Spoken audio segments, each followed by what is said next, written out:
I want to welcome you to the Retro Rogues Live. Please pay attention to our warning graphic. It states that the Retro Rogues Live show is intended for an adult audience and not intended for children under the age of 13. Parental discretion is advised. So I want to welcome you tonight to tonight's show. On tonight's agenda, we're going to have a special announcement. We're going to be talking about Quantum Leap comic books, some Star Wars Droids action figures, Chris Pratt is Super Mario. What? Anyhow, that and so much more on tonight's episode of the Retro Rogues Live. My name is Dave Beatty. I'm one of your hosts. For nearly the last 30 years, I've been a professional illustrator and graphic designer. Worked on a lot of fun things that some people have heard of, such as Batman Incorporated, Superboy and the Legion of Superheroes, and even Justice League of America. That's right. I changed it up just for tonight, but it's the same stuff. Anyhow, enough about that. I want to welcome back my great co-host. This is Mr. Eric Alexander. Eric, please tell the folks who'll be watching or listening at home some of the fun things you have worked on as a creative professional. Yes, hello, everyone. I am Eric Alexander, also known as Bass God 14. That's Bass God 14, not Bass God. That's Bass God, like a bass guitar. And I am the Chief Financial Officer of Bad Bob Productions, which is a film production company located in Arizona. Currently, I'm the executive producer on a film called Staycation, which has been filming on location in California and via Zoom all over the world. Very cool, very cool. So because of tonight's special nature of this announcement, we might be kind of little bit out of format for this evening. We might even be having a guest because yes. We want to acknowledge, of course, that Orville Nation is in the house, and he may be coming on to talk a little bit about our special announcement. And if he's not able to come on, we totally understand, PJ, but we thought it might be fun. It's been a while since we actually were on the air together. I was actually kind of hoping I might have been able to be on his show. They were talking about Norm Macdonald, and of course, we talked about Norm Macdonald last week. And we do have a clip available on YouTube if anybody's interested, where we did give our thoughts on Norm Macdonald. So cool stuff going on at with PJ and Orville Nation. It's not just Orville stuff, obviously. They cover all sorts of great stuff on that show. And then I also did want to acknowledge from Facebook that Asia's in the house. She says Fairy Black Mother in the house. So great to see Asia. Hi, Asia. All right, very cool. We talked about, I think, a couple episodes ago. I still think it would be fun because one of the things that on Orville Nation they do talk about actually is they do talk about Stargate. And I threatened to come on the show and actually probably, draw Raw because I love Raw from the original Stargate movie while they actually talk about Stargate. I still very, very much want to do that.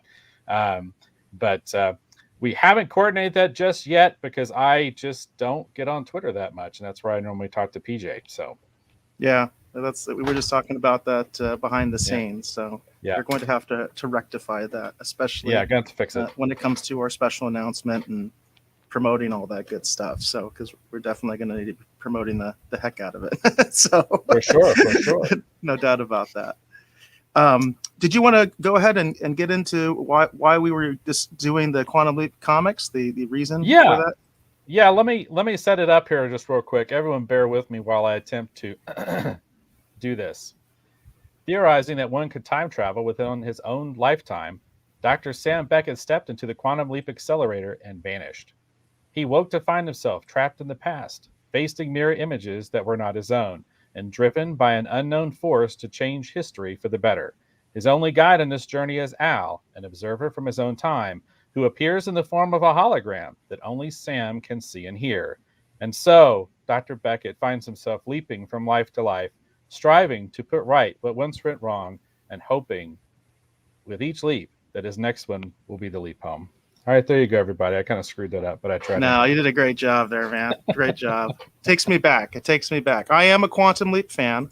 I am too. And this is a Hollywood Reporter was recently did an article here. This is dated September 20th, so fairly recent. Title reads, Scott Bakula says significant conversations, quote unquote, occurring about a Quantum Leap reboot.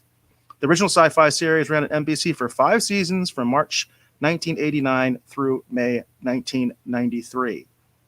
Interesting story, by the way, is I remember Russ Emanuel, who is the director of Staycation and also the film Routine that Dave did with him.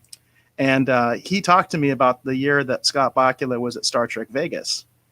And he said all the questions were about Quantum Leap. There was like hardly any Enterprise questions at all. And this is at a Star Trek convention. So I just thought that was interesting and something to put out there. I always thought that was a really interesting story that Russ had relayed to me. But the article goes on to say Quantum Leap fans may be in for another jump. As Scott Bakula said, talks are underway for a possible reboot of the iconic sci-fi TV series.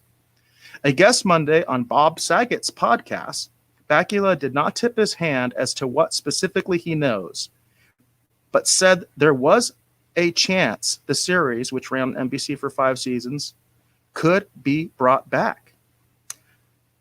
This is the quote. He says, "There's very significant conversations about it right now going on," said Bakula. And he says, "I don't know what it would be. I don't know who would have it. The rights were a mess for years. I don't know if they even sorted. I don't know if they're even sorted out now. That's always been the biggest complication." It says Universal TV produced the original series. And, you know, I haven't been very active on Peacock, but do you know off the top of your head, Dave, if Quantum Leap is available on Peacock? I don't know. I really haven't spent that much time exploring the Peacock app or service for that matter. And to be honest, I own every single season of Quantum Leap on DVD. And normally when it's on in the studio. So, you know, that's usually the way that I watch Quantum Leap. I haven't searched it out on anything because I own every episode. So, you know, it's funny because I generally watch it on Comet. I've talked about Comet before. That's an over-the-air, like, you know, sub-digital channel. And I've actually they do 3 episodes of Quantum Leap like every weekday. So, I mean, if I want my Quantum Leap fix, that's where I go. But it was just interesting in that the context of the rights thing. I think it might be on Peacock. So, you know, I would assume Universal pretty much owns it. It says Bakula noted that he had conversations over the years with creator Donald P. Belisario about the show returning. And he would always say, "I can't write it without thinking of you and Dean Stockwell." I said, "Just think about me and Dean and write your show. Get it out there. If you have an idea, just write it. I'm sure it will be great," Bakula recalled. "I don't know what the idea would be if we did." He says, joking that co-star Stockwell might cost too much to return, Bakula noted he gets asked about making another leap all the time. And apparently there was actually a link to the Bob Saget show there, so you can actually see the interview if you want. So I think that this is interesting news. I mean, it's kind of in the realm of rumor, but it does confirm the fact that Scott Bakula is interested in doing this. So we know that. Hey, Motz is in the house. He says you can watch it on NBC. I assume you mean the NBC app, Motz, is what you're talking about, which is it's kind of interesting, the NBC app versus Peacock sometimes. Because I think like for one that I can think of is I think like Buck Rogers is on the NBC app, but it's not on Peacock. I think Battlestar might be one too. There's some weird things with that. I don't know why they keep the NBC app. You know what I mean? When they have Peacock, why don't they just throw everything on there? Why are you competing with yourself? You know what I mean? I don't know if you've seen that, Dave, but there are some certain Universal shows that are on the NBC app, but they're not on Peacock.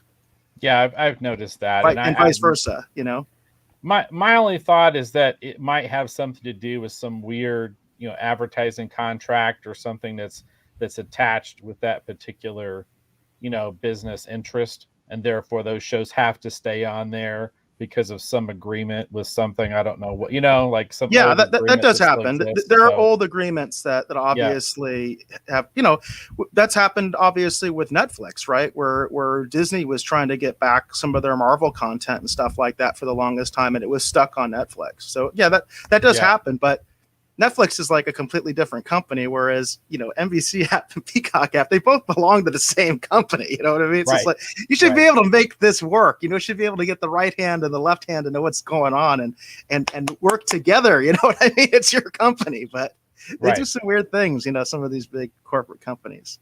Asia mentioned, she says, I feel about Enterprise the way you feel about Picard. And you know what? I do actually have a lot of problems with Enterprise.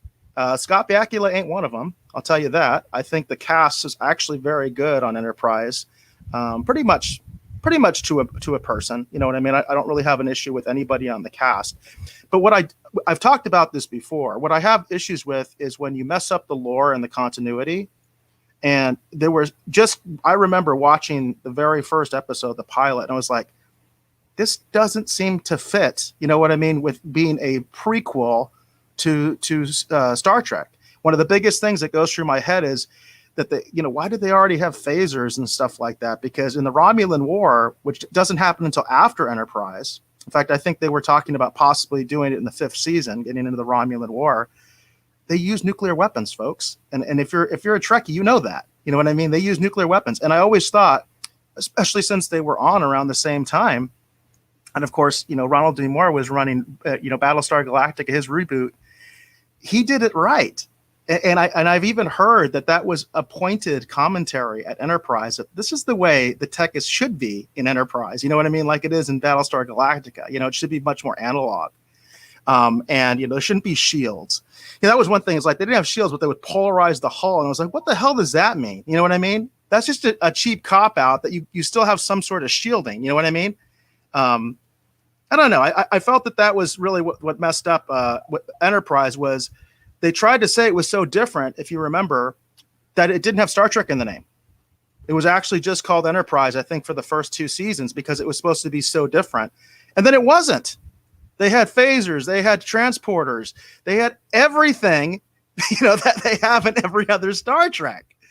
And I will mention this too. I've said this on the air before, Dave, and I don't know how you feel about this. I'm one of the 3 timelines person that feels that you can fix all this. In other words, you can fix, even Discovery and all that kind of stuff by basically saying that First Contact affected the timeline. And that's why Enterprise doesn't fit, with original Star Trek. And that's why Discovery doesn't fit with original Star Trek is the timeline was corrupted. So we actually have 3 timelines, the original, Kelvin, and I would call it the First Contact timeline, if you will. That would be a way to fix it. But it was something that I resented because I remember the hype for the show. And it seems like they just threw away so much of that stuff of what would have made it different and special. You know what I mean? Well, I've stated before on the show that I don't hate Enterprise. Actually, after Picard, unfortunately, Asia, I'm going to have to say that I would probably watch Enterprise before I would watch Picard again. I would say that immediately. I often watch Enterprise when it's on the TV. Yeah, I mean that's the thing. It's like to me, it's like the Dolph Lundgren Punisher movie. It's like a Star Trek type story that maybe sits out of continuity in its own little pocket universe. It's like an Elseworld story, Well, what if this series of events had happened instead? So that's how I personally look at Enterprise. And like there's a lot of episodes of Enterprise I quite liked. I love the mirror universe episodes of Enterprise. I think those episodes are absolutely fantastic. Oh, they constantly come up in the top 10 of all Trek. Those are really good episodes, and they had the actual classic bridge, you know what I mean, and the uniforms and everything. But it's like, and they did it, you know what I mean. But it's like it doesn't quite fit with what they did, Asia says, I was waiting for him to leap out, and I see those jokes all the time on hashtag All Star Trek when people are commenting on Enterprise's block. I'll hear comments like that all the time, like "oh boy," and you're waiting for Archer to leap, and why doesn't he leap, and all that kind of stuff. And of course, Enterprise did a lot of timeline stuff too. They did do a lot of like weird time travel stuff. That's ironic, isn't it? Yeah, ironic, definitely. Jane is in the house, and she says, "I liked Enterprise. So Jane, good to see you. And Motts did confirm that as far as Quantum Leap goes, yes, it's on the NBC app. It is available there if people want to check it out. All right. Very cool. All right. So, do we want to go ahead and get into what I'm going to recommend actually for the Collector's Corner? Yes, yeah, we wanted to give everybody context of, Yeah. why it is that we're talking about Quantum Leap comic books, and that's why, because Scott Bakula has presented these rumors about a reboot of the series, and it's really this kind of a strange thing. The selections I have for tonight. It fits with the Quantum Leap theme, but there's a specific kind of reason why I think it's an interesting choice. So, one of the things that's gotten kind of unusual is there are a lot of Star Wars comic books, for example, that were essentially you could pick up for a song that you could almost get for free. That basically, people didn't really seem to care much about. And then as each episode of The Mandalorian came out, Star Wars comic books, to an extent, were starting to experience. They'd already started to have like their own version of the Marvel bump, but with The Mandalorian, it got pretty fevered pitched. First comic appearance of Ahsoka, Ezra Miller, like all this stuff, like all of these things just started popping because of what was happening with The Mandalorian and the excitement about what The Mandalorian could mean for live action. So that's why I've selected these two particular books that we're going to talk about for this evening. So if you'll put the first one up, Eric. All right. Let me remove the article there. All right, very cool. And which one are we doing first? We're going to do the first appearance. First appearance. Okay, so based on my research, this is going to be your first appearance in a comic book. Okay, everyone understand that. This is your first appearance in a comic book for Sam Beckett and Al Calavici. Okay, now I did a little bit of research into Innovation because I know about Innovation, the company, but some of our viewers, especially our younger viewers, may not be very familiar. But Innovation was a comic book publisher. I'll be honest, I'm not. I'm totally not familiar with that company at all. I didn't even know that was a comic book company. Wait until you hear what they published. So they published published comic books for Forbidden Planet, Lost in Space, Nightmare on Elm Street, and actually even Interview with the Vampire, in addition to Quantum Leap and many others. Wow, that's really an eclectic mix there, isn't it? Wow. Now, my faves from Innovation is actually May's Agency. May's Agency was actually a detective series that actually featured some of the earliest artwork actually by Adam Hughes. Adam Hughes is now a legendary comic book artist, but in his early days starting out, he did primarily artwork for black and white comic books, and he actually worked on May's Agency. I have a super rare May's Agency actually trade paperback on one of these back shelves back here. I also quite liked the Justice Machine. I've talked about Justice Machine before here on the show. Justice Machine for a period of time was published by Innovation. My favorite run actually of Justice Machine actually is the Kamiko line or Kamiko run. But Innovation did also publish a Justice Machine revival at one time. So it's a really eclectic, I think that's a good way to put it, Eric, eclectic mix of things. Now, my copies of this, which they're in they're actually in one of the short boxes over here. I tried to dig them out, but they're not in drawer boxes. Drawer boxes are the kind that you can slide out. They're actually in one of the non-drawer boxes, and I didn't feel like rearranging the entire studio to get at them because they're towards the back. I totally understand that.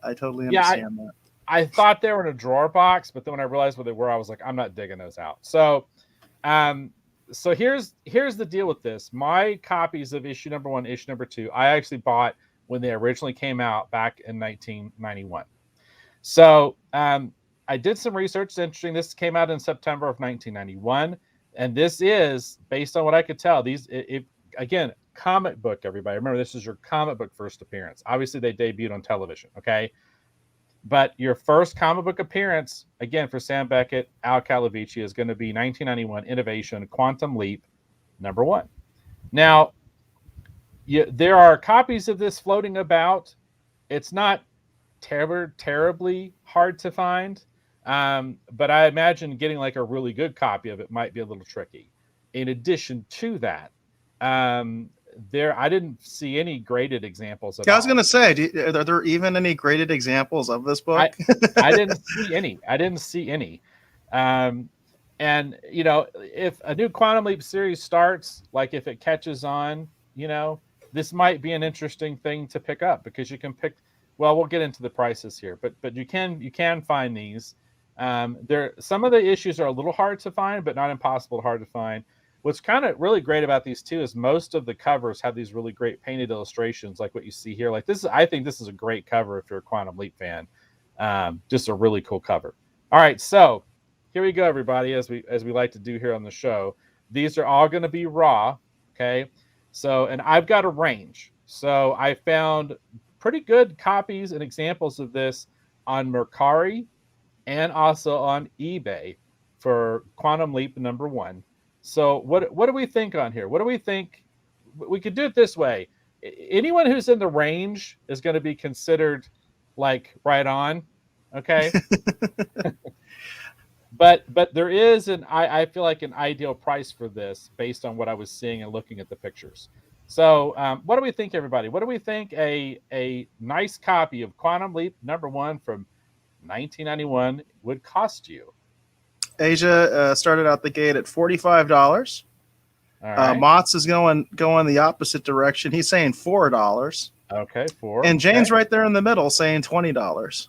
Okay, $20. Okay, everyone's pretty much within the range. I think Mott's is a little low, but you're all pretty much within the range.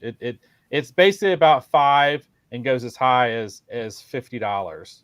And really, yeah, for that's a range. Copy, yeah, that's quite a range. Now, here's the deal. I saw really good, based on the pictures, what looked like really good high-grade copies of this book for basically about $10 on both eBay and Mercari.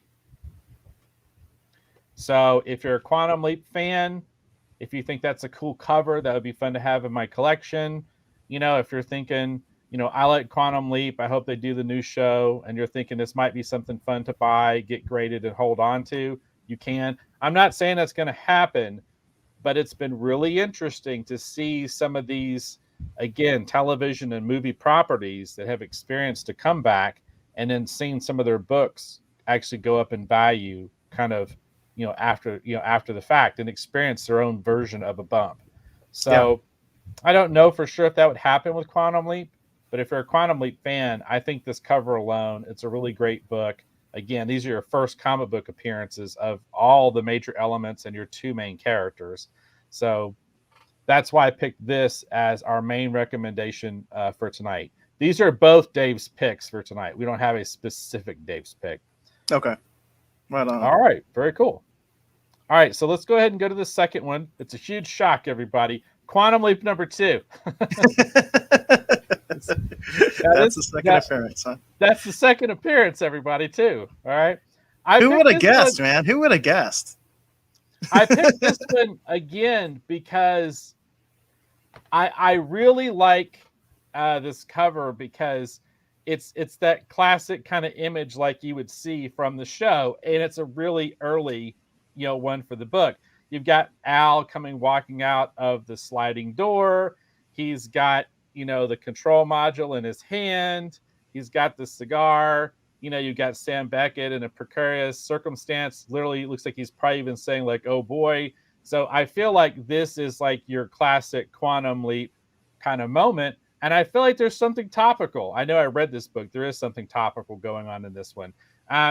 But also, even from the cover, you can see that there's a topical message that they're going to say something in the story too, which is really great. So I feel like this kind of encapsulates the show in very much a great kind of cover image. So that's why I recommend. I totally agree. As a fan of the show, and again, I'm not familiar with the comics at all. When Dave first told me that he was going to do this, I was like, they had Quantum Leap comics, you know what I mean? Like, I didn't even know that was a thing.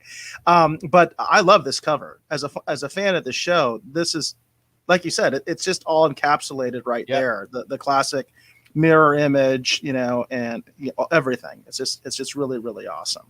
And then going back to the previous pick, Montz mentioned that about his guests. He said $4 because he saw a copy at a bookstore, and he says, I guess I'm going back to pick it up. So he saw one in the wild for $4. That does seem like a good buy right there, Mott's. That's a decent investment. You know what I mean? You just never know. You never know, because if these rumors are true, and Bakula has said he wants to do it, if they do a reboot, you never know. You never know what kind of bump that could have on the price of the books. Yeah, and it's quite possible, like if they do a great job of rebooting it, like what they did with Cobra Kai, it could open up a whole new resurgence for Quantum Leap. And there's a lot of fans. I don't. Spoiler alert. There's a lot of fans that were not totally thrilled with the season finale. So if they could do a great job of bringing Quantum Leap back, and actually giving those longtime Quantum Leap fans with the resolution that they probably would have liked. And I think everyone knows what I'm talking about. I don't know if we should put a spoiler alert up or not, but what do you think, Eric? I think it's worthy of talking about, whether people, because it is controversial, the ending of Quantum Leap. I mean, that might be a big reason that people do want to reboot, is because they weren't happy about the ending. And I actually fall in the other camp. I mean, I don't have any problem with the reboot as long as they do it well. That's always just the number one thing for me, is it has to be done well. I want the original stars back. You know what I mean? It's okay if we get new leapers as well. You know what I mean? I wouldn't have a problem with that. I've always thought the evil leapers were very interesting. And of course, the last episode did tell us there were other leapers. We actually saw other people leap, so we know there were other leapers. But I didn't really have a problem with the finale. And I know it's controversial because a lot of fans hated it, and I never had a problem with it. I really liked the finale up until the ending. Just the ending little bit. That's the controversial part. That's the controversial part. So, spoiler alert, everyone. I'm going to go ahead and say what I didn't like. I'm going to go ahead and just put the banner up on this one, because there might be some people that never saw the conclusion of Quantum. Granted, it's been out there for a long time, but I am going to put the alert up there. Okay, so there you go, and basically it is Sam Beckett never returned home, and I have never. I remember when I saw that, when I when I saw that on the screen when I watched the finale.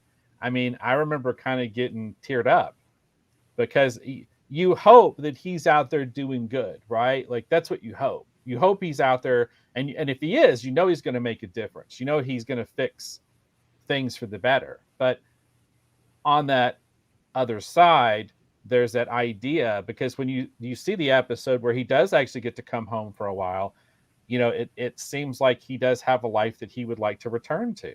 So it's very bittersweet, the idea that he's still out there doing good, but he never returned home.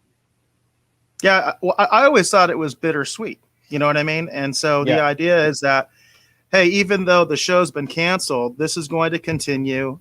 Sam's still out there helping people.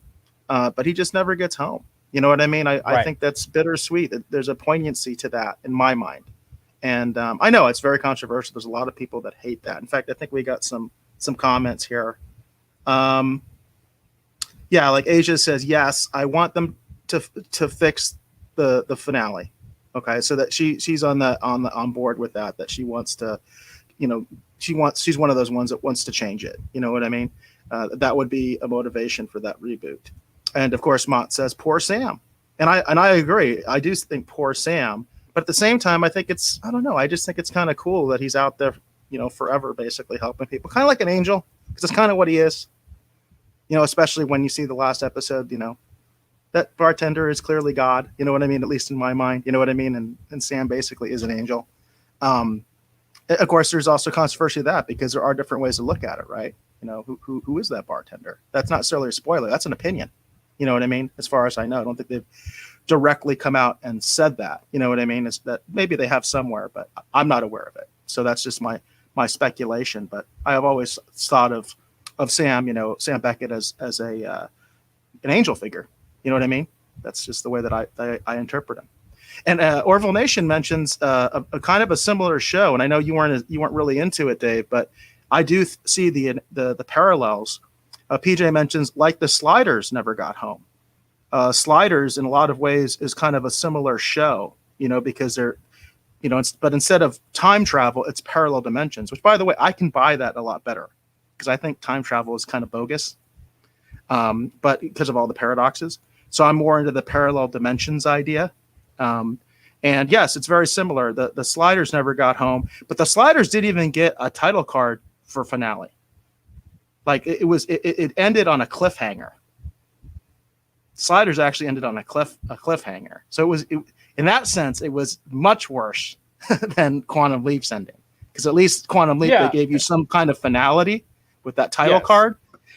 There's no finality in Sliders. I mean, it ends on a cliffhanger, a 100% cliffhanger. They just got canceled, and I hate that one. I hate when that happens to a series that I'm invested in at all. When a series ends like that, you're like, oh, come on, man. What happened?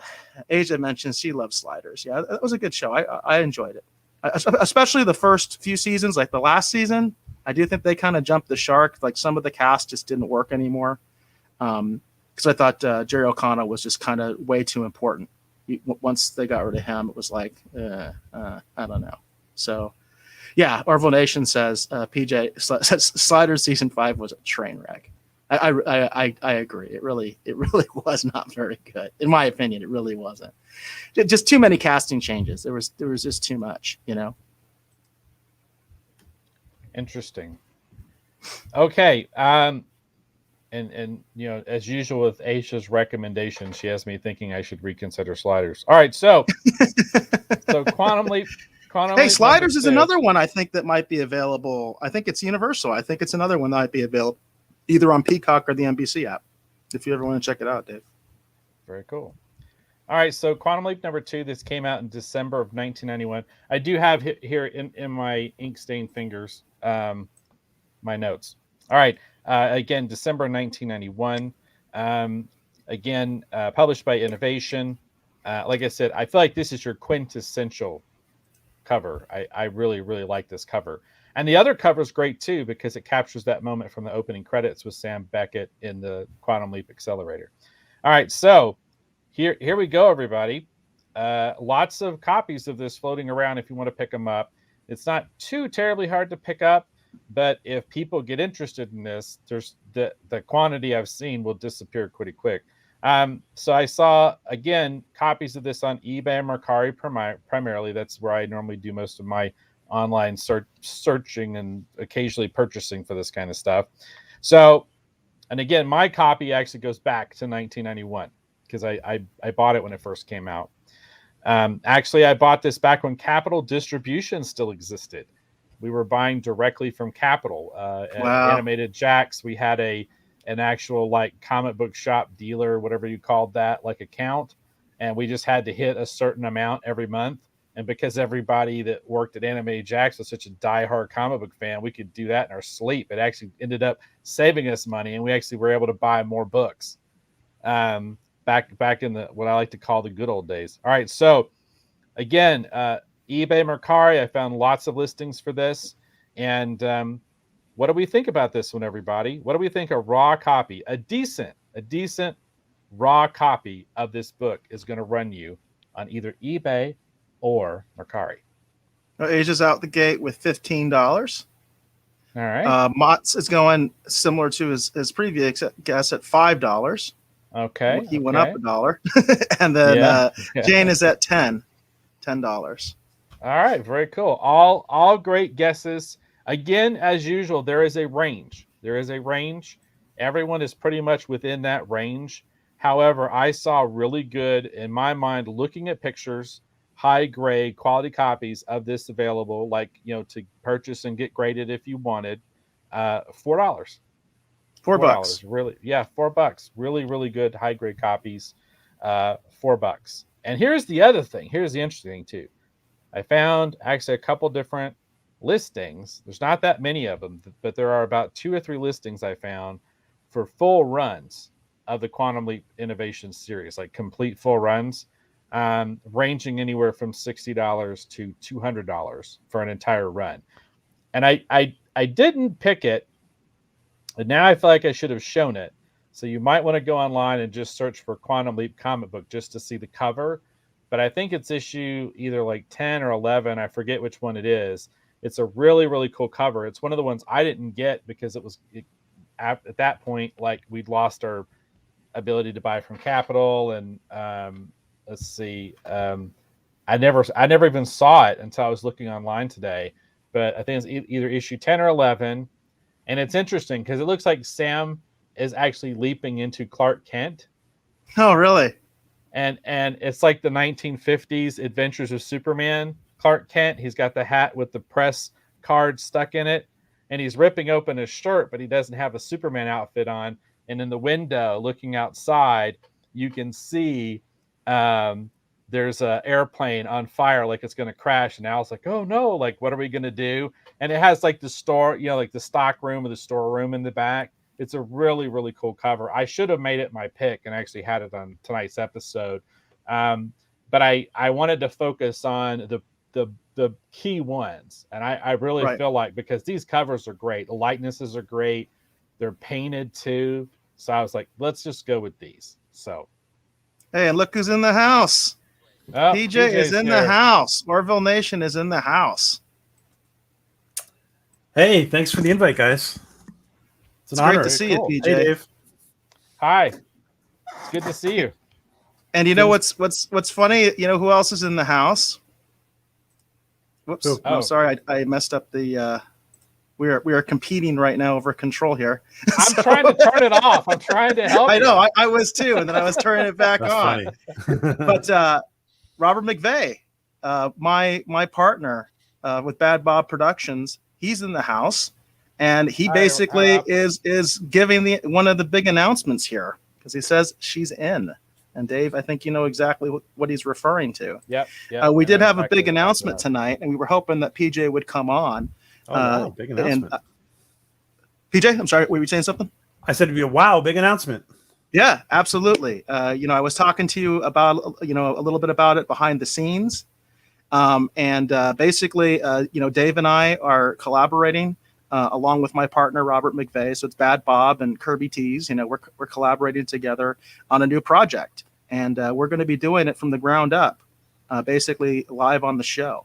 So in a future episode, maybe like as soon as maybe within the next 2 or 3 weeks, something like that, we are going to be doing a comic book from the ground up, and also with the intention that this is a property that could be adapted into other things like film, television, action figures, video games, meta media. This is going to be a big collaboration between Bad Bob Productions and Kirby Tees. Very cool. Congrats. And the thing that will make it really interesting is, like, right now, like, you can go on YouTube, Twitch, Twitter, whatever it is, and you can watch people drawing, and occasionally you can watch people actually creating pages for their creator-owned book or whatever. But the thing that makes this kind of unique is because those of you in the Rogues Gallery who watch the show, who comment, we haven't quite ironed out all the details yet. But based on, your feedback, there's the possibility that you can help determine at times the course that elements might take. We're actually good. We're actually going to have different versions of the characters, and we're going to actually solicit feedback from the Rogues Gallery, from our audience. Which version of the character they prefer.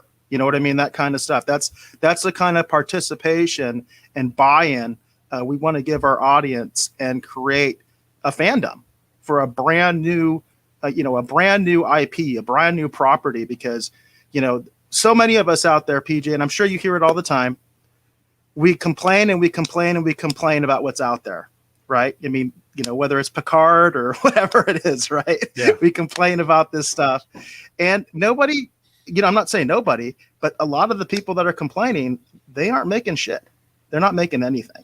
You know what I mean? And hey, if you're going to complain, come here and help us achieve something new. You know what I mean? Get on board and help us do something new, something different. Absolutely. Don't just complain. Take action. Exactly. That's the idea. Support creators like you guys. Yeah, that's great.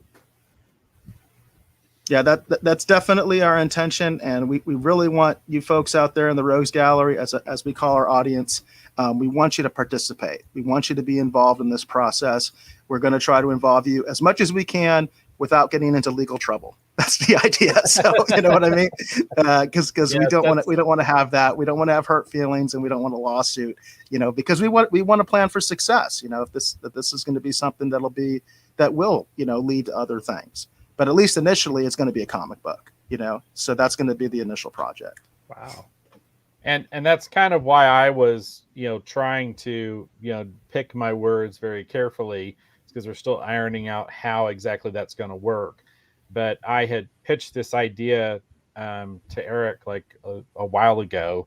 And I thought that, wouldn't it be interesting if, we'll use, what if this, and Eric says, I think it's an interesting idea. And we've been trying to figure out like the best way to approach that. Because I think it would be really kind of cool, not just to see it being created, but more importantly, if, something you go, oh, well, I like this better than that. If that could actually help determine, the project that we end up with at the end. And then you could feel like, as well as you are a part of the journey, to help bring this thing to fruition. So I just thought that was a really fun thing. And I love watching that stuff. I love watching stuff, being created and coming together. And it's interesting too, because comics is a very, very collaborative medium. It is a very collaborative medium. And the meetings that Eric and I have had with Rob, and, it's very interesting because we're going to be using the concept of collaboration in a totally unique way and introducing some fun new ideas. And I'm very excited about that. That's what the "she's in" comment actually means. I'm really excited for what we're going to do with this. Yeah, what Rob, my partner, was talking about with "she's in," we're already talking to an effects person to do like an actual photo cover of our main character. So that's the kind of stuff we're already talking about doing, that we're already setting up. So this is going to be a very fun process. I think you're going to see a lot of aspects of both the creation of comics and potentially of a film or television series or whatever it is that we decide to do with it, depending on the reaction, of course, that we get. And we do have reaction right now. So Jane says, wowzers. So we appreciate that. This was, like I said, a big announcement for us. Mott says, cool. So we appreciate your support out there. Asia says, find your fate, roll for initiative. And that's what we're trying to do, right? We are rolling the dice. We are definitely rolling the dice on this one. But we're very hopeful that it's going to work out. And Moria Kitty is in the house, and she's got some nice little hearts for us. So we really appreciate that. Hey, Moira. And we would definitely, I'm sorry? PJ? I just said hi. I just said, hey, Moira. Yeah, Moria, we would love for you to be on this journey with us as well. You know what I mean? So we part of this is we're going to have to develop an audience for this IP, and it's going to be from the ground up. And so we are going to pour ourselves out there as much as we can, try to be on Orville Nation or anywhere else we can be on, and promote this project. And then, of course, your home base is going to be here at Retro Rogues. What we're actually going to be doing, like some of the meetings. We'll probably have Rob on here. We'll probably have our FX person on here at one point, and you're going to see what the process is like. That's the idea, and it's going to be very unique and very different, and hopefully a lot of you are really going to enjoy it. And Gap is in the house. Gap Stargate is in the house, and he says, roll, baby, roll. And he says, it's a quick hello. We appreciate that, Gap. Gap, you always provide such great insight when you're on the show. I really wish you were on the show more, because you always come up with great questions, great insight, all that kind of stuff. And we do appreciate you. I know you've said that you do watch us a lot on the reruns, but I do want to give that shout out to you, Gap, because Gap, you give some good comments and good stuff. And he's coming from Twitter, of all places, by the way. He's on Twitter out there. So that's crazy. And he says, love you guys. We love you too, Gap. We really do. In fact, I wish you were on the show more often. Very cool. So, and Asia says she's going to reblog us guys all day, and we appreciate that, Asia. We really appreciate that support. That's what we're going to need. We're going to need people reblog and retweeting us like crazy. because we need to build this audience. So, PJ, how's everything been going with Orville Nation? Well, I've been on like a pause for personal reasons for like a month, but everything's okay. We just finished a stream with kind of just a memorial stream for Norm Macdonald. And today we got everybody got it. The Hulu mini teaser for season 3. Orville's going to be with a premiere date of March 10th. Sorry. When did that come out, PJ? I haven't seen it. There was a teaser that just came out. They just put it out today. Yeah, I'll link it to you. I'll send it to you if you want. Yeah, I think our audience would love to know about that. You could even play it if you wanted. This is your source, folks, for everything Orville related. Is Orville Nation. They do a great job. PJ does a great job. This is your source for Orville information. Thank you. How you been, Dave? Oh, I've been going crazy and doing too much and not getting enough sleep as usual. Dave is always doing a million things. For you folks that don't know Dave, I mean, Dave and I are personal friends as much as we're business colleagues, co-hosts, whatever you want to say. And Dave works his butt off. He really does. And he's always doing about a bazillion things at the same time. And actually, there's a project that we haven't been able to talk about, and I'm hopeful when that NDA is over that we can talk about it, because I think a lot of people will be really interested in knowing, one of these projects that Dave has been on that I'm not allowed to talk about, unfortunately. It's crazy because I think when people see what it is, they'll be like, oh yeah, of course Dave would have worked on that. But on the flip of it, their initial reaction is going to be like, Dave worked on that. So there's been a lot going on. And so, I've just been working like mad, but I still want to come on your show, PJ, when you guys are talking about Stargate and draw Raw. I really, really want to do that. Really was it Anubis or Raw you want to draw? No, Anubis. I'm sorry. Anubis. You are correct, sir. Anubis. Yes. Yeah. Why do I keep saying Raw? I was gonna reach out to you very shortly about it. Very cool. Hey, very cool. I just want to let everybody know this is not spam, but I am putting out to the chat that link for that teaser that PJ was just talking about. So any of you folks that are Orville fans, you can check that out. I'm releasing that to you folks. And just a heads up, it looks like either the Orville has been refitted or it's another Orville. Wow, that's big news. Yeah, that's big news. That's very cool. That's very cool. I love the Orville. I wonder if they're doing something like all of the motion picture. I wonder if that's what's going on. You know what I mean? Really cool.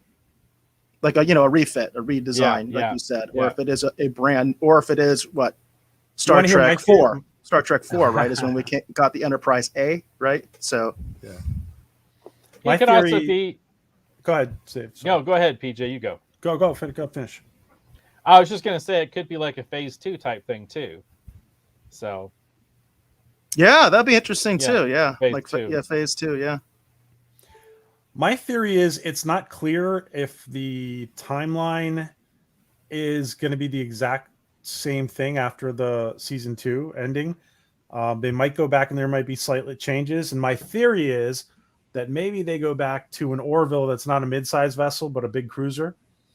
And it's just another ship. But, that's interesting. Yeah, that's big news. That's pretty interesting that they're going to be doing that. That's really cool. I think it's really cool.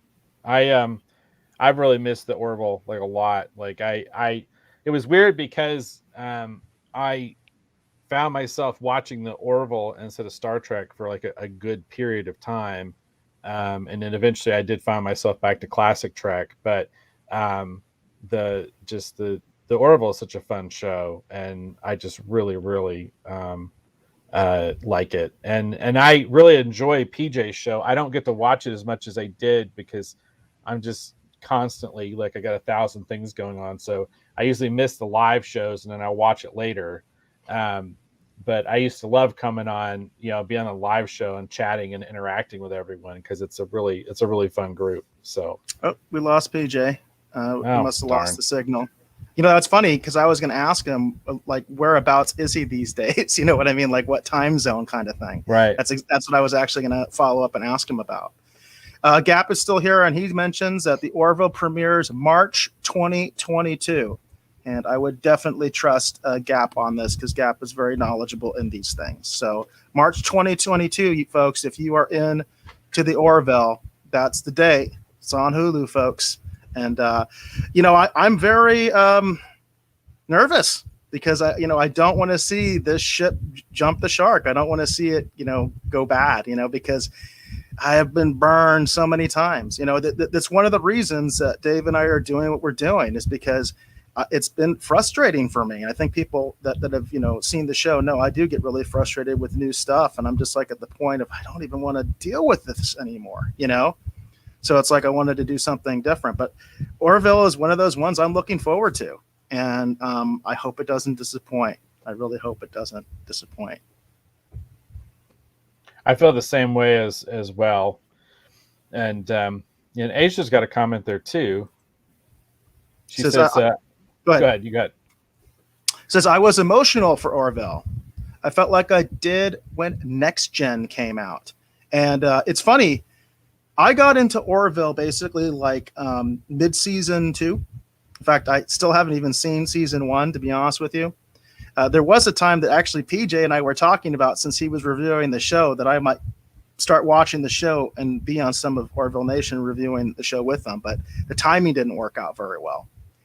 And I got into it, mid-season 2, and it was the episode where the robot is what's the robot's name, Dave? Do you recall what the robot's name?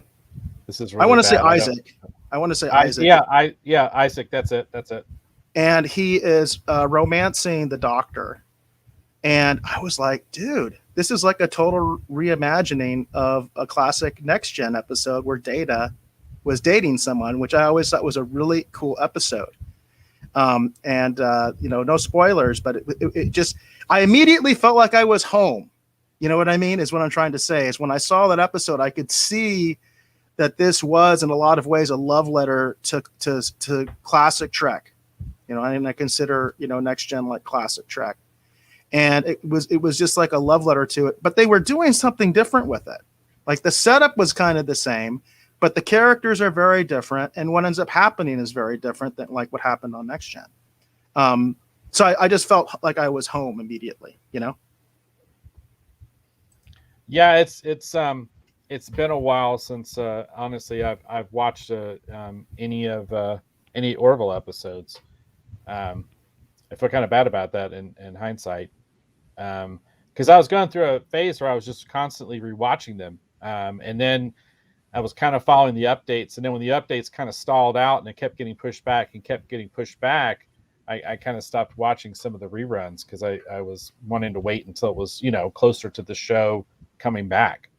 Well, one of the things you and I had talked about at one point was like we wanted to review Orville episodes, and we kept waiting and waiting because we wanted to have the hype of season 3 to help propel the show. You know what I mean? And so we kept having to delay it because obviously Orville had all those COVID delays and all those problems. But we were talking about doing that on this show, and that was the way that I was going to finally watch, season 1 and the rest of season 2. So. But the timing just never seemed quite right, and obviously now we're trying to do something else entirely different. So yeah. And then Asia mentions, it feels like if my friends were on the Enterprise and how we would act. And I think there's so many Star Trek fans that feel that way. Like the Orville is like, that's, it's the way the classic Enterprise crew would act, you know what I mean? Like, and maybe even more so Next Gen. But it's like, again, it feels like it's home. And, I have a lot of problems with New Trek. I mean, I do not pull punches when it comes to New Trek. And a lot of that stuff does not feel like home to me. But Orville does. You know what I mean? It really does. Yeah, the Orville was, I remember when I started watching it, I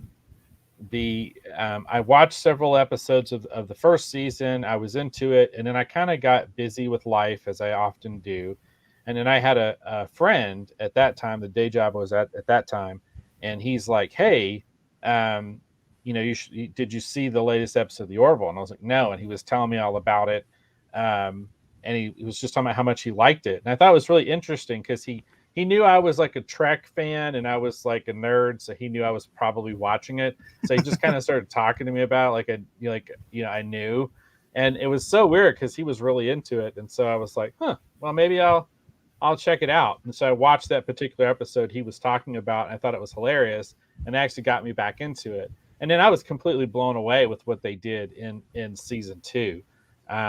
Season 2 is just so. I think for me, the episode that always sticks out is the one where it is Isaac, it is the doctor and her kids, and it's the one where the ship crashes on the planet, and then the kids are with Isaac, and she is separated from her children.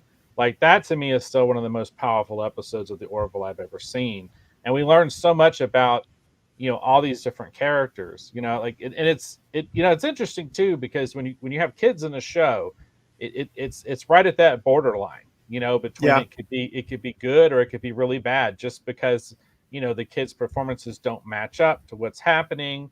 But it was just such a great episode, and that's one of the ones that always sticks out in my mind, is how powerful that episode was, and how just completely wrapped up in it, and how much like classic Trek it felt like too. Like, it just felt like really great Star Trek. And that's one of the things that's great about Orville, is where current new Trek occasionally feels like that's pretty good, but it might kind of miss the mark here or there. Orville always feels like it's in that sweet spot, like what Trek probably should be doing at times. Yeah, I agree with that 100%. Asia says, I cried so hard that episode, Dave. So she definitely was feeling that one as well. I did want to mention that PJ apparently is safe and sound. He says, "Sorry, guys, storm knocked out power." So stay safe out there, PJ. He says he's going to hang out in the chat. So definitely feel free to comment, PJ, as the show progresses. But we're glad that you're safe out there. We've had some pretty bad storms out here in Arizona as well. Our monsoon season's been pretty active. I actually had a leak in my house at one point. So wherever you're at, I hope you're being safe, because it is tough sometimes. It is tough. And we've even had a couple shows, I think, where one or both of us had one of the monsoons going, and we were having some issues and things like that. All kinds of issues. Yeah. Gap asks a question. He says, "Have you guys heard about dropping the word men from the X-Men movie titles?" Gap, I always try to check what's trending on Twitter, because I like to relate stuff. Like, that's one of the reasons we're going to be talking about Chris Pratt, because that was breaking news, was Chris Pratt's going to be in Mario Brothers. So stay tuned for that. We're going to be talking about that. But of course, when I was looking at that, I did see that trending. I saw why X-Men was trending, and I was like, oh my gosh, please, what the hell is wrong with you people? You know what I mean? From the beginning, the X-Men always had women in it, from the very first issue. So get over it, folks. Seriously, get over it. I mean, that's what I think tanked the last X-Men movie, was that stupid X-Woman comment. I know it made me like, I'm not going. I am not supporting this garbage. You know what I mean? It incensed me. There have been women in the X-Men since the beginning. It's always been mixed. It's always been like that. I don't know. Did you hear about this, Dave, that this was trending, this movement to remove men from X-Men? So we're talking about taking men out of X-Men. So yeah, take men out of X-Men. It would just be X. All right. Because men are bad, Dave. Haven't you got the memo? Men are bad, and you can't have men anything. I got it. I've gotten it in spades. So let me. Asia says, "Get the French toast on the X-Men thing." All right. And Gap says, he says exactly, they need to stop the madness, because Gap was the one who asked the question, and I mean, oh, here you go. Mott says X people, right? That's what we're talking about. here's what. Let me tell you all what I heard, and this is going a ways back. I have been hearing among certain channels for a while. I don't have crazy connections, so no one read too far in the tea leaves on this, but I have been hearing for a while that there has been rumblings about rebranding X-Men just as mutants. And I heard that we also, covered that on the show. I think we actually covered that one time on the show. One time, but I've been hearing that for like a long time, like even on the comic book side. Because we were talking, we were really we misread WandaVision, and me especially, I was thinking that we were going to see the genesis of the mutants, you know what I mean, in the MCU. And we talked about that because that was one of the things that was floating out there, and this rebranding of X-Men to mutants for MCU. Well, and here's I remember that. Here, for me, here's the thing. It's always been the X-Men, meaning mankind. That's how I always took it. And then secondly, when I think about, like the X-Men, okay, in that same grouping, always in my mind's eye, and I just posted a whole bunch of sketch cards actually of Jean Grey, the Phoenix, and in my mind, I am always seeing Rogue. I've talked about how like Rogue is one of my favorite X-Men. She has been since I was a kid. Storm is one of my favorite X-Men. She's always been great. I really love the Mohawk era myself, back when she was kind of reconnecting with her powers, but she was like a great martial artist and was just like a total badass. I love Storm. Jean Grey has always been just a really, really great character. And then Psylocke, I've always really loved Psylocke. I have a special affinity and connection out of Psylocke because I worked on sort of the Braddocks. And I have always loved all of those characters. And those female characters are so important to the X-Men's story. And the X-Men have always had female powerful members, and the group has always been very diverse. It's always been that, since day one. So I don't understand why we have to take the word men out of the title, because it worked so well for that last X-Men movie when with that stupid line. Maybe we should call it X-Women. You know what I mean? That stupid line kept so many people away. That worked so well. So let's just keep going there. Yeah, that makes a lot of sense. Gap says rebrand, reboots, remakes needs to stop. And Gap, that's what we're trying to do on this show. We're trying to come up with some new stuff for you folks so that we can stop this insanity. You know what I mean? And we can come up with something new and fresh, and different. At the same time that you're gonna recognize the discussions we've had. There's things that you're going to recognize that we're homaging, you know what I mean, or we're inspired by, or things like that. We've already had those discussions, but we are trying to do something new, and that's definitely what we're trying to do. And Dave, Mott says, if it's not broken, right, don't fix it. There's nothing wrong with X-Men. There's nothing wrong with that brand or anything like that. There's nothing wrong with it.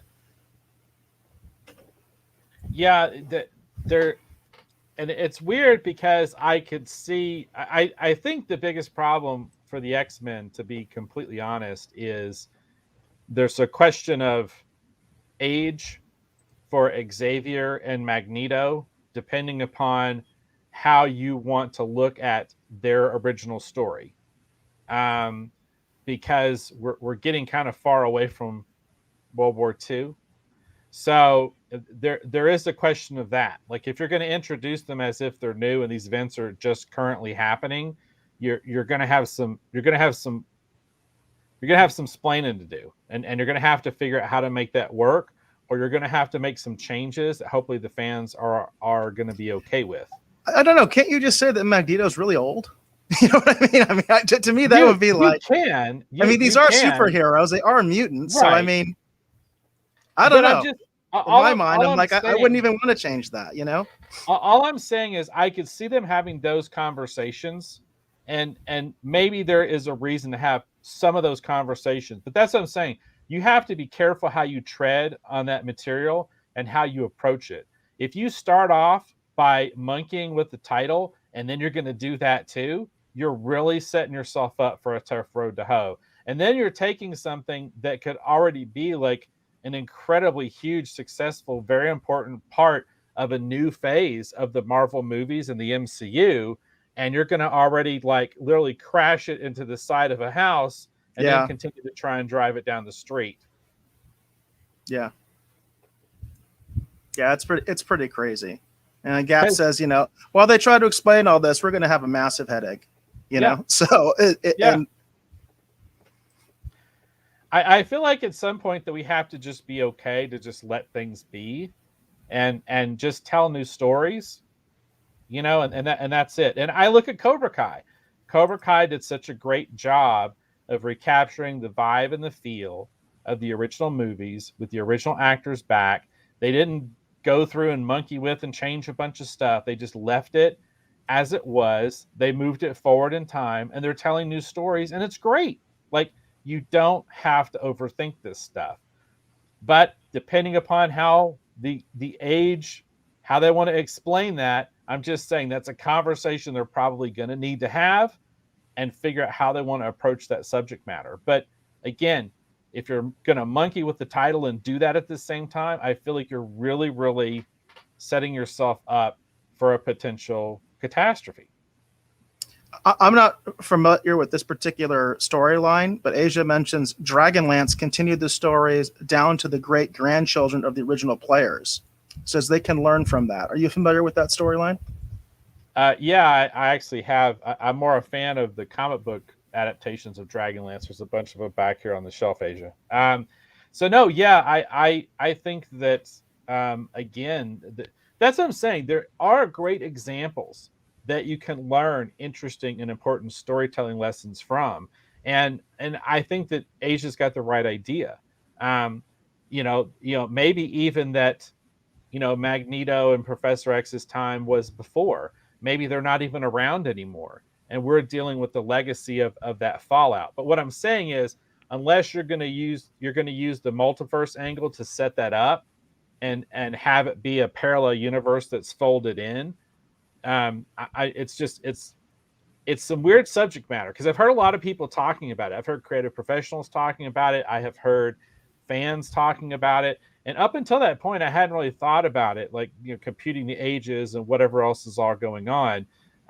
You're correct, Derek. You could just say, because they're mutants, they have a longer longevity, right?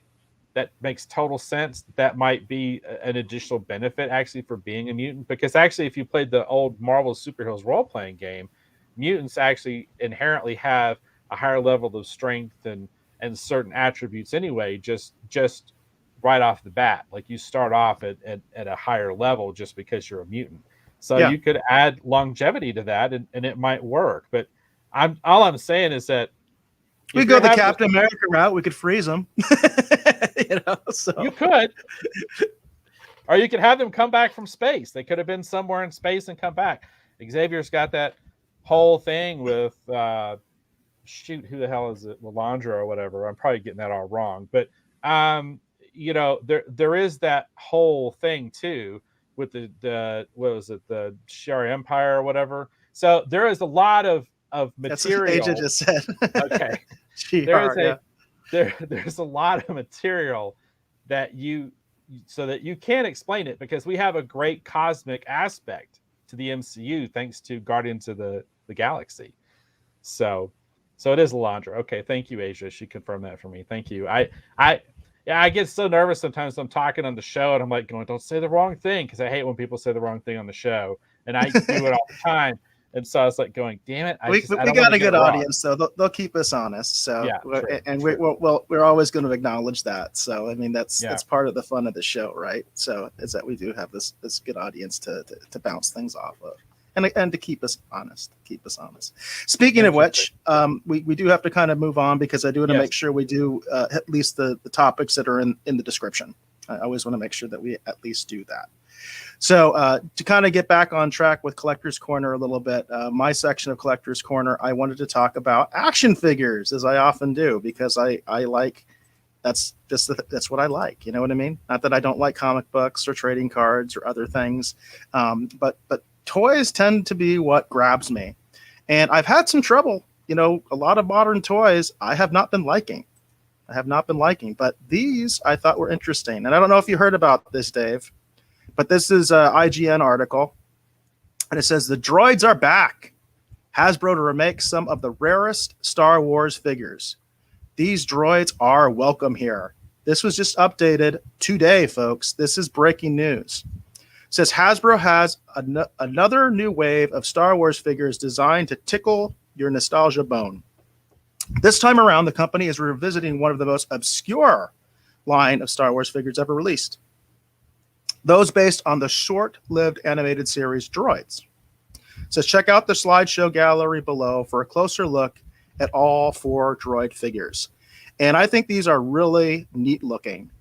So we've got Boba Fett, and there's going to be 2 versions of Boba Fett. One that's going to be the 3 3/4, and one that's going to be the 6-inch scale. As you can see, he looks very much like he did in the Droids cartoon series. Are you able to see this, Dave? Yes. Yeah, it looks really cool. I'm not sure if you're aware of this. Were you aware of this announcement? I was not. I did not actually. I had not actually heard you. You mentioned it obviously in the show prep to me, just briefly, but I hadn't seen anything from it. That's really cool. I really like that. That's awesome. Yeah, I'm guessing that's the 6-inch scale because he looks like he has a lot of detail there. You know what I mean? He's got even like articulation in the ankle and stuff like that. Yeah, that's got to be the 6-inch because there's no way that the 3 and well, they actually have changed the 3 3/4 line somewhat too, right? Like they have added more articulation to some of them. Because I get confused because there's the vintage line and there's the retro line. Like I featured the retro line on the air when I did my pickup of the Mandalorian figures, and that was the retro line. And so they look like the classic Kenner figures.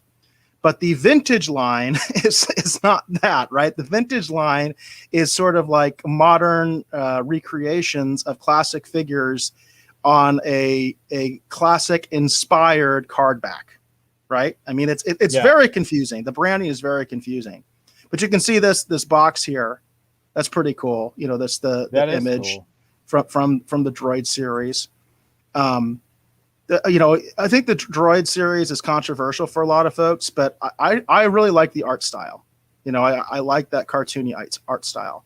And here you can see we've got their version, and again, this is the vintage collection.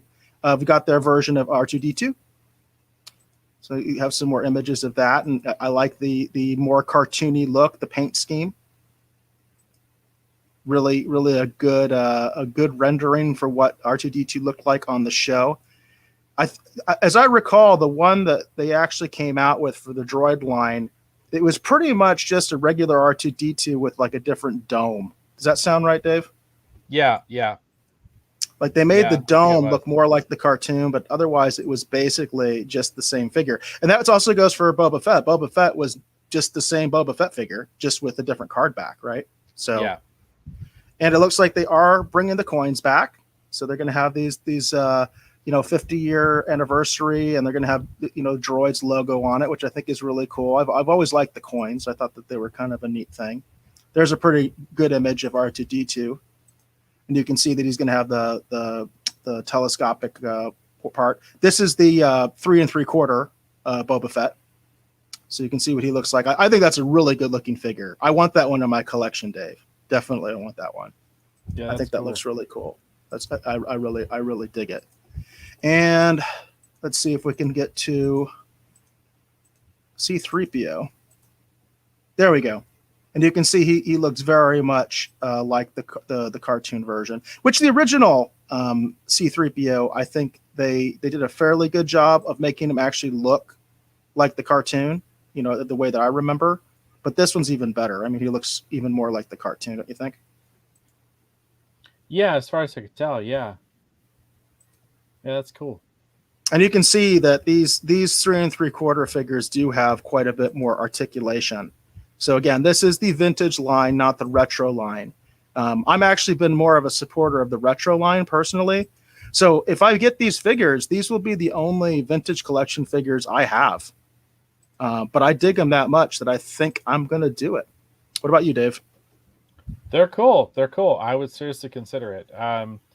I think I've shown it on the show before. My favorite Boba Fett figure is actually over there. And that is the concept prototype Boba Fett, the one that's in the all white armor, because originally they were, when they were creating Boba Fett, they were thinking that it would be like a Clone Wars era trooper or something. I forget exactly what the specifics of that were, but there's video. Actually, you can see that actually online where they're, that Lucasfilm had shot, or ILM, I think it shot, where they were testing everything out and going over the suit and what they were looking and thinking about doing before he got the paint scheme that everyone now knows. So, yeah, I really dig the animated paint scheme. I really like it. So again, there's going to be the Black Series Boba Fett. That's at the 6-inch scale.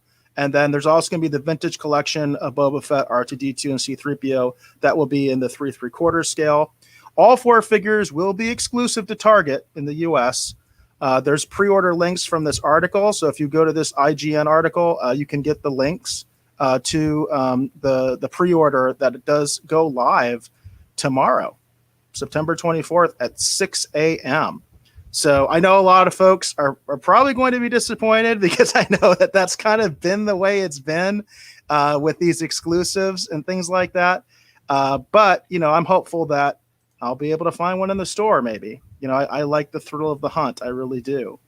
And we do have some reaction. Gap Stargate says, what? Droids back? Faint.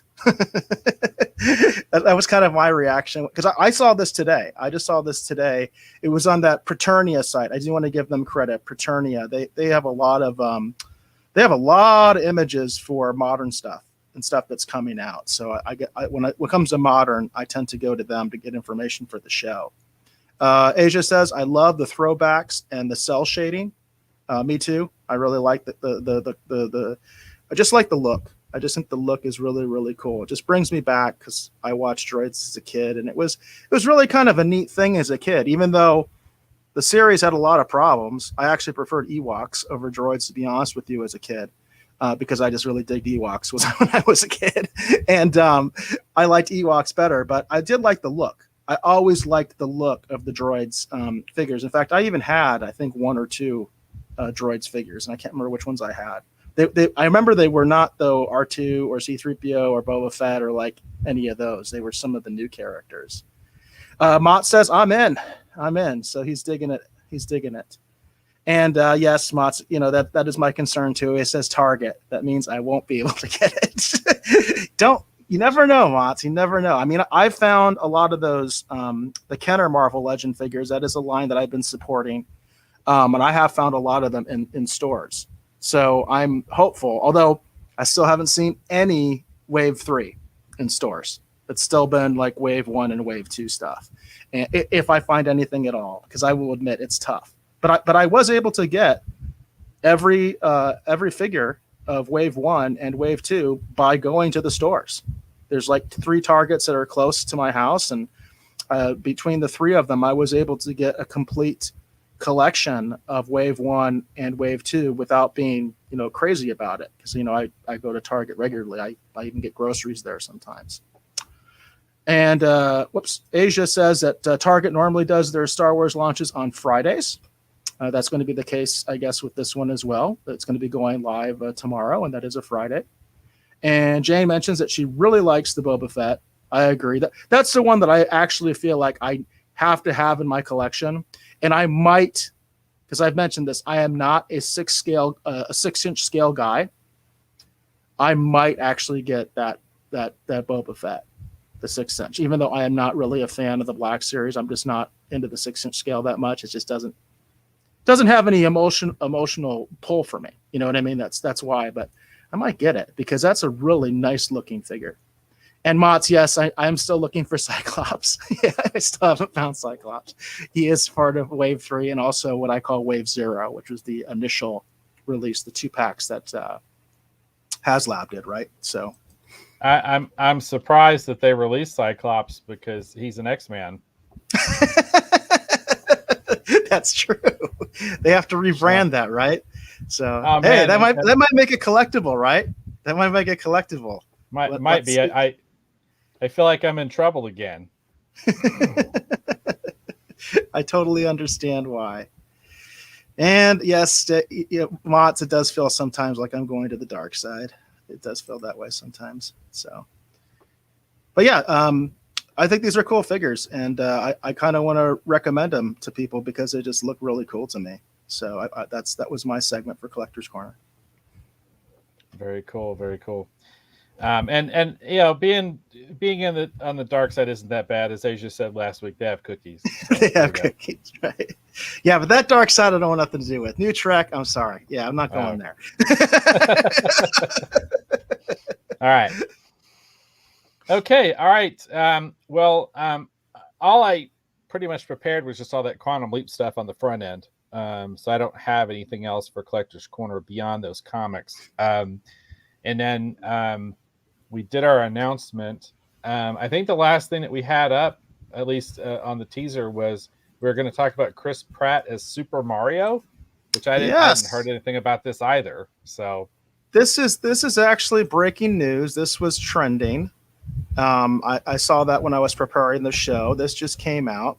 This is a Variety article, and it is obviously dated today. And apparently Nintendo had a big event today. And so there were a lot, if you're a Nintendo fan, there was a lot of announcements today. So if you're a Nintendo fan, you need to be getting there on the web and looking at all the cool stuff that they're doing. But this was the big one that was trending. It says Super Mario Brothers movie lands all-star voice cast. Chris Pratt, Anya Taylor-Joy, Keegan-Michael Kay, and Seth Rogen, of all people. So it says, talk about a level up. The new animated feature film based on the world of Super Mario Brothers has bagged an A-list voice cast.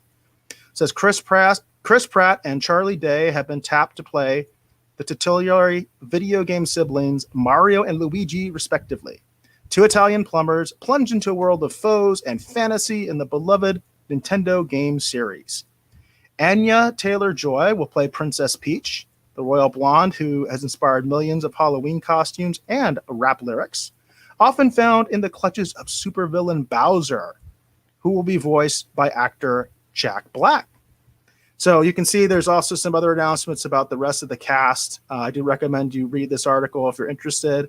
The movie itself is scheduled to come out December 21st, 2022, and this is going to be a Universal film. I think that's kind of interesting, Dave. Had you ever heard about Universal and Nintendo making an alliance, doing some stuff together? No, I hadn't heard anything about this at all. I mean, I think I've said this before. If I haven't, let me state it. I have played Nintendo growing up, but I had a Sega, so I was more of a Sega guy. You're one of them, huh? Yeah, I'm one of them. I had the Sega. I'm more of a Sonic, Shinobi, whatever. That was more my kind of thing. But I had friends who had Nintendos who really, really loved all the Mario games and everything. My biggest exposure actually to the Italian plumber guy was when he was fighting in the gorilla in was it Kong? Donkey Kong. Donkey Kong. That's the first appearance of Super Mario. That's where Super Mario. That's where Mario comes from. Yeah, is Donkey Kong. So that's what I'm saying. I was more of a Sega guy. Which let me put this out there. The fact that I was a Sega guy helped me land that gig I just finished. By the way, just going to put that out there. We had a good conversation because I used to be a Sega guy. So that's interesting. And that is interesting because I know what Dave is talking about, and I'm surprised by that because I would have thought those folks were definitely Nintendo people. We're gonna have to talk about that when that NDA is over. Yeah, I think there's some fascinating stories there. People remember that. Remember that if you're around here when that NDA expires and we're able to talk about that project that Dave was part of, because I'm fascinated by that because I would have totally thought those were Nintendo people, not Sega people. Totally, I would have thought that. So what do I know? Gap Stargate said this is fascinating. And I thought it was fascinating as well. And also the business aspect that I mentioned at the end there, the fact that Universal is the one that's going to be making this. Because we actually talked about Universal last week. Universal is making some moves, folks, because they got Chris Nolan and they got Mario and Luigi. So Universal is doing something right, at this point. And we were talking about Universal earlier. We're talking about Peacock. We're talking about NBC. So Universal's getting some buzz, folks. They're getting some buzz on this show, and they're getting some buzz, just out there in the Twitterverse, out there on the internet right now. They're making some good decisions, I think, over there at Universal. Asia mentions, he says, sweet, although I loved Captain Lou Albino when he was Mario, and I did too. I just like Captain Lou Albino too. I mean, I thought he was a great character, a great wrestler, just a fun personality.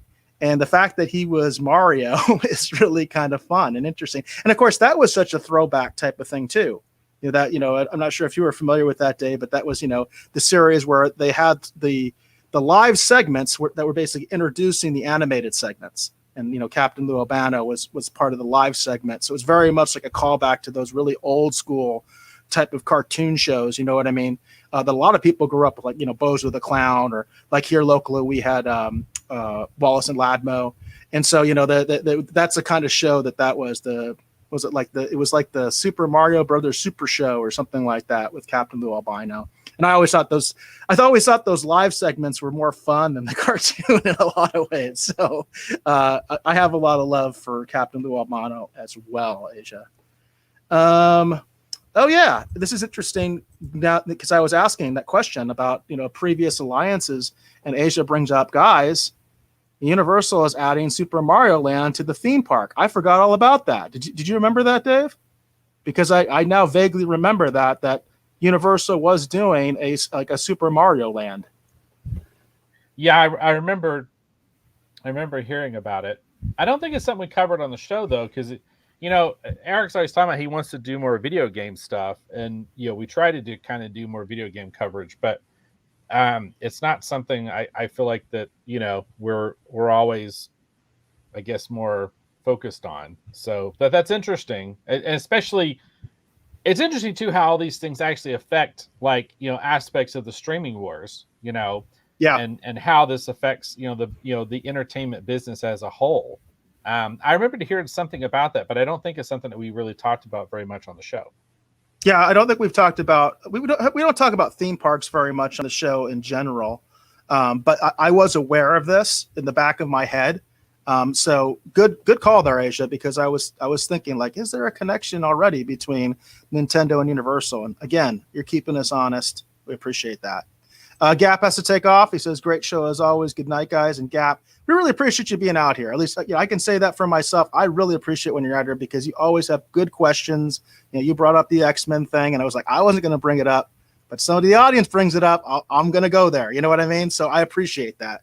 I appreciate your contribution to the show. Yes, thanks for commenting on the show, Gap, and being here. That's what makes this really fun and entertaining for us, is when the Rogues Gallery is talking about the topic and asking their own questions, and coming up with their own insights, obviously providing information when we're confused, like Asia keeping me on point with my nerd knowledge. I greatly appreciate that. So, but that's a topic I was aware of, but I wasn't going to bring it up on my own. You know what I mean? So I appreciate that. So Asia says, you guys run into my bedtime. We're pretty much good with wrapping at this point, aren't we, Dave? Yeah, I think we're good. All right, so with that, unless anyone in the Rogues Guy has anything else they want to talk about, I think we're just going to go ahead and go to the outro. So I want to thank you all for hopefully watching or listening to this episode of the Retro Rogues Live. Again, my name is Dave Beatty. I have been one of your hosts.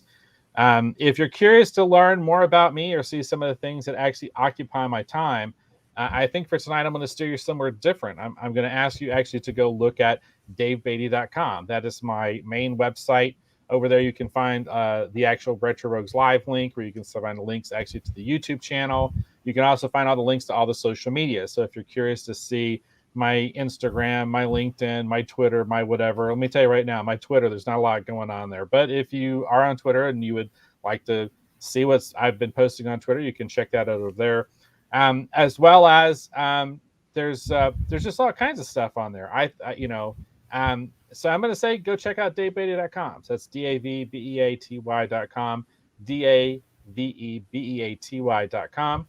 And there actually is a link over there too, actually, to Kirby Tees. So if you are wanting to do something fun with the show, you want to support what we're doing here at the Retro Rogues Live, please check out the Retro Rogues Live t-shirts and consider purchasing one and supporting what we're doing here. We would greatly appreciate your support. But enough about that. I want to thank, as always, my great co-host, Mr. Eric Alexander, for being on here, as always, providing his unique perspective on all these fun topics we like to talk about here on the show. Eric, please tell the folks, hopefully watching or listening at home, where they can learn more about you on the interwebs? Well, I'm most active on Twitter. You can find me there at BassGod14. That's at BASSGOD14. That's also the official Twitch. That's also the official YouTube. So any of those channels, if you make a comment, more likely than not, I'll be the one responding to you. And I do appreciate your comments, and I'd definitely like to hear from you. So, and remember, my DMs are always open on Twitter. So if you guys have suggestions or stuff you want us to cover in the show, because even as we start to adjust to the new format based on our announcement and the new content that we're going to be creating live for you on the show, there will be times that we're going to have like lulls where maybe Dave's drawing something or something like that, and we'll be still doing like, pop culture news, streaming wars, stuff like that. So we're going to still continue with that stuff. So let me know if there's anything you want us to cover. Asia says, great show, darlings. We appreciate you, Asia. We appreciate the good comments that you have and insight and keeping us honest. That goes for Motz as well. He said, great show. We really appreciate the contributions you make. Jane as well. She says, another great show. And we think that you're great because, again, you do contribute so much to the show, and you're so loyal to both of us. We appreciate that. And I do want to go ahead and just give the last word to Orville Nation. I do think he took off, PJ. But he says, great news about Quantum Leap, Dave. And with that, we'll go ahead and leave our guests, our special guest, Orville Nation, PJ, the great PJ of Orville Nation. We will leave him with the last word.